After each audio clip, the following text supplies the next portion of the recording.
കൊല്ലുന്നവരൊന്നാണ്, അടിമപ്പണിക്കിനി ഇല്ലെന്നു ചൊല്ലുന്ന ആശമാരെല്ലാരും ഒന്നാണ്. മത്തളം ചെങ്ങില കൊമ്പും കുഴലുമായി കൊത്തിപ്പാടന്റെ പെണ്ണാളെ,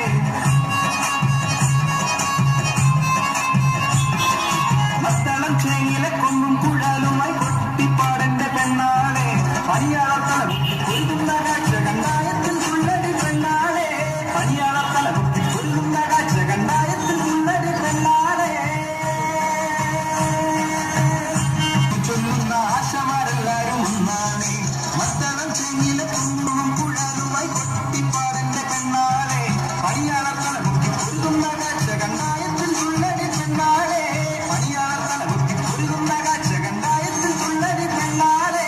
വ്യാപകമായി ലോക്ക്ഡൌൺ പ്രഖ്യാപിച്ചിരിക്കുന്നു. കോവിഡ് മഹാമാരിയുടെ വ്യാപനം തടയുവാൻ ആരും വാസസ്ഥലങ്ങളിൽ നിന്നും പുറത്തിറങ്ങരുതെന്ന ഡിമാൻഡ് നേടിയെടുക്കുന്നത് വരെ ഈ സമരം ഈ സെക്രട്ടേറിയറ്റ് നടയിൽ അതിശക്തമായി മുന്നോട്ട് പോകുമെന്ന് തന്നെയാണ്. ഇത് നേടിക്കൊണ്ട് ഞങ്ങൾ തിരിച്ചു പോകും.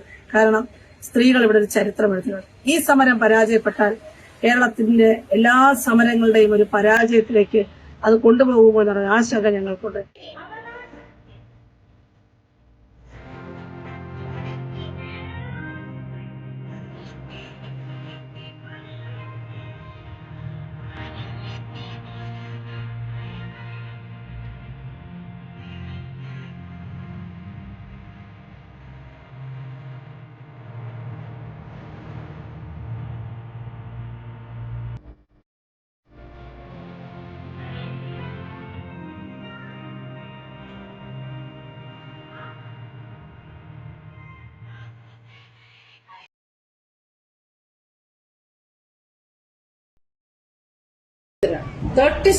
മൊത്തത്തിൽ 50-ൽ 36 പേര് ദളിത് ബഹുജനാണ്.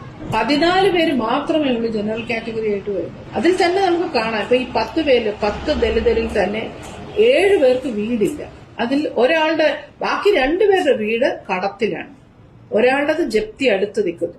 ഇതേ പാറ്റേൺസ് ആണ് നമ്മൾ ഈ ദളിത് ബഹുജൻ സ്ത്രീകളുടെ ഇടയിലും കാണുന്നത്. ഓൾമോസ്റ്റ് എല്ലാവരുടെയും വീട് കടത്തിലാണ്, പകുതിയിലധികം പേരുള്ളത് ജപ്തി അടുത്ത് വന്നിരിക്കുകയാണ്. പിന്നെ ഈ 36 പേരില് 22 പേരുടെ ഭർത്താക്കന്മാർക്ക് കാര്യമായി ജോലിയെടുക്കാൻ പറ്റാത്ത പോലെ ആരോഗ്യ പ്രശ്നങ്ങൾ നേരിടുന്നവരാണ്.